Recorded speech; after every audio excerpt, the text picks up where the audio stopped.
Bonjour Pascal Boniface, directeur Bonjour. de l'Institut de Relations internationales et stratégiques. Vous êtes également enseignant à Paris. Évidemment, vous publiez une soixantaine de livres.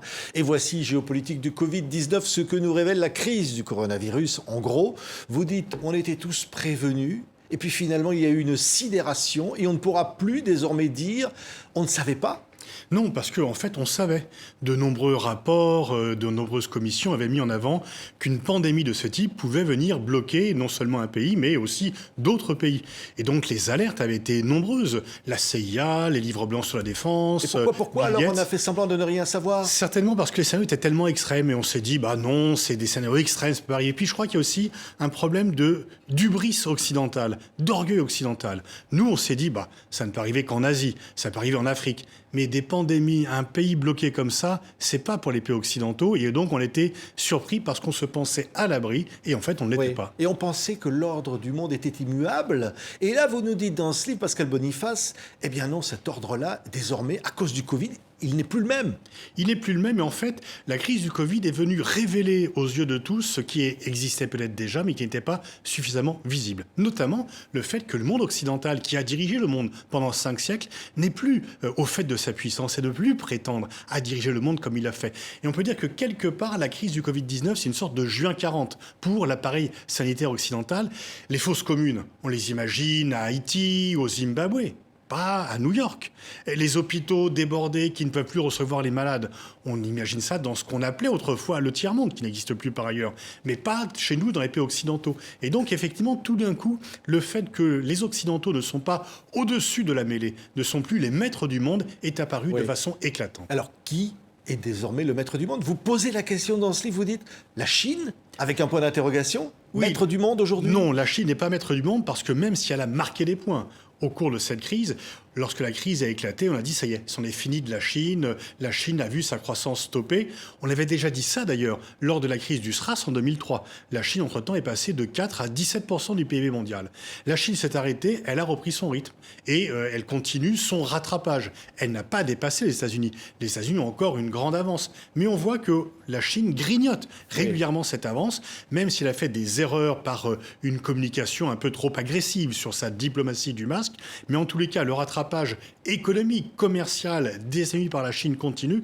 Et on peut dire que les erreurs accumulées de Donald Trump facilitent le travail de la Chine. La désertion américaine de la scène internationale, notamment l'OMS en est un bon exemple, facilite le travail de grignotage de la place de la Chine dans les institutions internationales. Oui, et ce qu'a révélé la crise, c'est aussi cette guerre entre les États-Unis et la Chine, dont vous dites au fond que les États-Unis ne sont plus certains de sortir vainqueurs. Ah, on peut même penser qu'ils vont la perdre.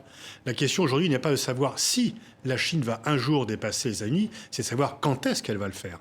Et effectivement, on voit bien que le duel, le bras de fer entre Pékin et Washington sera certainement le moment structurant des 15 ou 20 années à venir sur le plan stratégique. Cette compétition existait déjà. La crise du Covid-19 l'a fait apparaître de façon éclatante de par la gestion pour le moins chaotique de la crise en interne par Donald Trump, mais y compris de sa gestion chaotique de la politique internationale des États-Unis. D'habitude, quand il y a une crise mondiale, qui retrouve-t-on depuis 1945 comme leader ? Washington. Là, Washington était aux abonnés absents. Et pendant que Washington était aux abonnés absents, la Chine a dit « j'ai des masques, je peux transmettre de l'aide, et regardez, moi j'ai les routes de la soie sanitaire, et je vais aider tout le monde ». Donc il y a un peu ce mouvement de bascule, même si une fois encore, concrètement, la Chine n'a pas encore dépassé les États-Unis, elle se dit garde une certaine avance, mais elle diminue comme neige au soleil. Oui, et de l'autre côté, grande puissance, l'Europe, que vous décrivez hésitante. C'est le titre d'un chapitre. Vous dites, au fond, l'Europe a perdu des points dans cette crise. Alors, elle aurait pu en perdre, et puis il y a eu la bonne surprise. On peut dire que la gestion initiale par l'Europe de cette crise a été catastrophique. Chacun pour soi, on ferme les frontières, on ne veut pas des malades, on ne veut pas aider l'Italie, on laisse l'Italie livrer elle-même, comme on l'avait fait d'ailleurs pour la crise des réfugiés. Et puis, quand même, il y a eu un rebond, il y a eu un ressaisissement. Jacques Delors avait, avec pertinence, annoncé que si l'Europe ne se ressaisissait pas, elle allait mourir. Et puis on a vu qu'il y a eu le plan Macron-Merkel, que la Commission européenne et la Banque centrale européenne a pris les choses en main, un plan d'aide d'urgence, et même y compris d'ailleurs l'aide aux pays africains. L'Europe ne laisse pas le monopole des contacts avec les pays africains à la Chine, une fois encore les États-Unis ont disparu. Et donc, il y a eu, et il faudra voir, il est peut-être prématuré de le dire, mais peut-être que la crise du Covid-19 a été un moment stratégique important pour l'Europe qui s'est décidée à avancer et qui a abandonné de nombreux tabous. Les 3% de déficit budgétaire, le fait de ne pas avoir de dette commune. On n'a pas parlé de Corona Bonds, mais dans la pratique, c'est bien ce qui arrive. L'Italie et l'Allemagne empruntent au même temps et on va donner un peu plus aux pays du Sud parce que l'Allemagne a compris que si l'Italie est ruinée, elle-même va souffrir. C'est plus d'ailleurs de l'intérêt bien compris de chaque pays européen que de la générosité mal placée. Oui, oui. Et alors, il y a un mot qui faisait partie de notre environnement, c'est mondialisation. Vous dites dans ce livre, Pascal Boniface, que la mondialisation, c'est fini. Non, c'est pas fini parce qu'on l'avait interprété de façon trop extensive auparavant. Certains nous disaient la mondialisation, c'est la fin des frontières. Vous savez bien quand même que les frontières n'ont pas disparu depuis les années 90. Mais aujourd'hui, elles n'ont pas été recréées de façon hermétique. Oui, bien sûr, aujourd'hui, environ, disons, au plus fort de la crise, 150 pays avaient fermé leurs frontières. On ne pouvait plus aller nulle part, y compris d'ailleurs en dehors de ces choix. Et puis on voit qu'au fur et à mesure, les frontières s'abaissent et que le cours des choses va reprendre. Alors il va y avoir des relocalisations, on va s'interroger.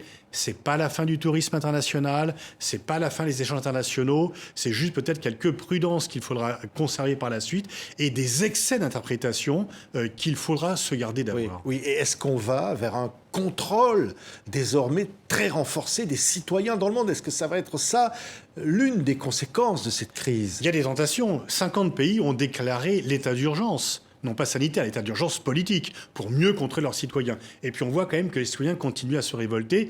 Là, c'est le duel. Il y a toujours cette volonté des États, et dès qu'il y a une crise, on en profite pour, au nom des impératifs sanitaires, comme au nom du terrorisme, pour serrer la vis aux libertés publiques. Lorsqu'on associe sécurité et liberté, généralement, la liberté perd et la sécurité gagne.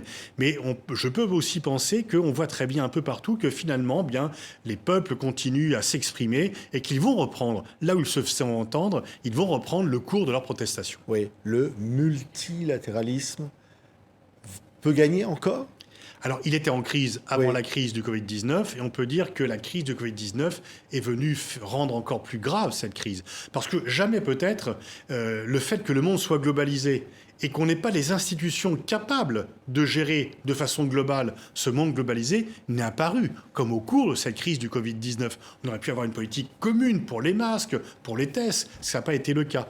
Et donc on voit très bien, si la crise du Covid-19 a une leçon à en tirer, c'est bien que le multilatéralisme, ce n'est pas une option, c'est une nécessité. Parce que si on n'a pas un effort commun pour lutter contre cette pandémie, comme pour lutter contre le réchauffement climatique, eh bien, nous n'y parviendrons pas. Oui. Ce que vous dites, au fond, c'est que le monde d'après, comme on dit maintenant, ne sera plus le même que le monde d'avant. De toute façon, on n'a pas le choix.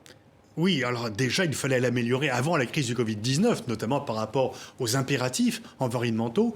Est-ce que l'on sera assez sage pour tirer ces leçons ou est-ce qu'une fois la crise passée, on en reviendra un peu comme quand on a une alerte sur la santé et qu'on reprend les mêmes comportements?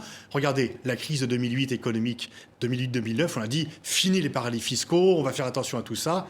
Et puis, on n'a fait que le tiers du quart de ce qui était nécessaire. Espérons que cette fois-ci, les leçons soient entendues, mais je ne suis pas absolument certain de cette conclusion optimiste. Merci Pascal Boniface. Géopolitique du Covid-19, c'est absolument passionnant. C'est publié aux éditions Erol, ce que nous révèle la crise du coronavirus. Merci Pascal Boniface d'avoir été avec nous.